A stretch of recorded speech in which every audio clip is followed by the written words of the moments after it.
بسم اللہ الرحمن الرحیم نحمدہ ونصلی علی رسولہ الکریم اما بعد 15 روزہ اسلامی عقائد کورس کا تیسرا عنوان ہے اسلام کیا ہے؟ اسلام ایک دین ہے، اسلام ایک مذہب ہے، اور صرف دین نہیں، اسلام دین فطرت ہے۔ فطرت کسے کہتے ہیں؟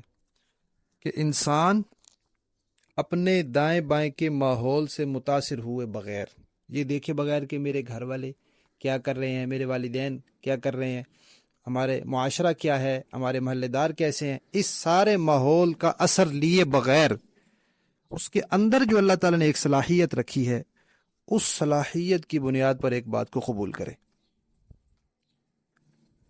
تو اسلام دین فطرت ہے۔ اگر انسان دائیں بائیں کے ماحول سے متاثر نہ ہو، نہ اسلام کا ماحول ہو، نہ کسی اور چیز کا ماحول ہو، یعنی نہ وہاں مسلمان ہو، نہ کوئی اور مذہب والے لوگ ہوں، تو اپنی اندرونی فطرت کی بنیاد پر انسان دین اسلام کی طرف کھینچتا ہے۔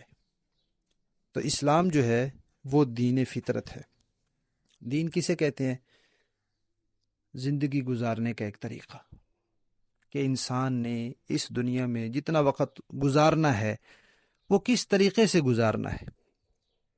اسلام کا لفظی معنی ہے سر جھکا دینا، تابع بن جانا۔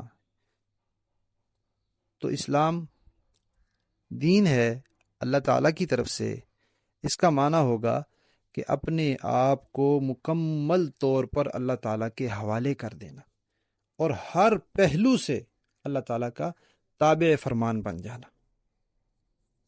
اور ہمارے شریعت میں اسلام کہتے ہیں کہ نبی کریم صلی اللہ تعالی علیہ وسلم جتنی بھی چیزیں اور حقیقتیں اللہ تعالیٰ کی طرف سے لائے ہیں، ان سب کی تصدیق کرنا اور ان کو صحیح مان کر، حق مان کر ان کو قبول کرنا، یہ اسلام ہے۔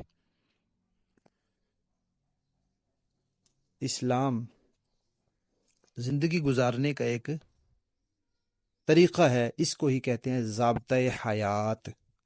حیات کہتے ہیں زندگی کو۔ تو زندگی گزارنے کا ایک طریقہ ہے، اور محض طریقہ نہیں، یہ ایک ایسا ضابطۂ حیات ہے جو اس دنیا میں کامیابی کی ضمانت بھی دیتا ہے اور آخرت کی ہمیشہ کی کامیابی کی ضمانت بھی دیتا ہے۔ ایسا طریقہ جو یہ ضمانت دیتا ہے آپ کو کہ آپ یہ طریقہ اختیار کر لیں، 100% یقینی بات ہے کہ آپ دنیا میں بھی کامیاب رہیں گے اور آخرت کی ہمیشہ والی زندگی میں بھی کامیاب رہیں گے۔ ایسا طریقہ صرف اسلام۔ اور دنیا میں بہت سے مذاہب ہیں، ایسے مذاہب بھی ہیں جو اللہ تعالیٰ کی طرف سے آئے، لیکن اسلام کے علاوہ جتنے بھی آسمانی مذاہب اس وقت دنیا میں ہیں، سب میں تبدیلی ہو چکی ہے، تحریف ہو چکی ہے، ان کے معاملات بدل چکے ہیں، ان کی چیزیں اپنی اصل صورت پر باقی نہیں رہیں۔ اس تبدیلی اور تحریف سے محفوظ صرف دین اسلام ہے۔ اب انسان سوچ لے کہ بھئی جو چیزیں جیسے اللہ تعالیٰ نے نازل کی تھی ویسے نہیں رہیں، مجھے ان کو اپنانا چاہیے، یا وہ مذہب جو جیسے اللہ تعالیٰ نے بھیجا تھا ویسے ہی ہے وہ اپنانا چاہیے۔ یہ اصلی ہے، خالص ہے، وہ بناوٹی ہیں، ملاوٹی ہیں۔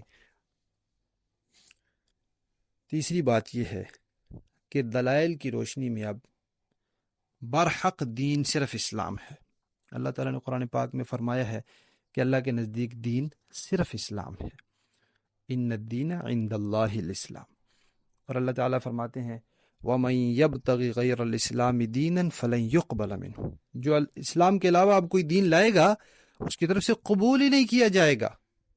تو جو پچھلے مذاہب ہیں ان کی مثال اب منسوخ نوٹ کی طرح ہے۔ جو نوٹ ہوتا ہے روپیہ، حکومت نے جاری کیا ہے، اصلی تھا، نمبر بھی موجود ہے، مہر بھی موجود ہے، تار بھی موجود ہے، لیکن اس کا وقت ختم ہو گیا ہے۔ اب اگر کوئی پرانا نوٹ چلائے گا تو نہیں چلے گا۔ اب جو رائج نوٹ ہے، اس وقت چلتا نوٹ ہے، وہی چلے گا۔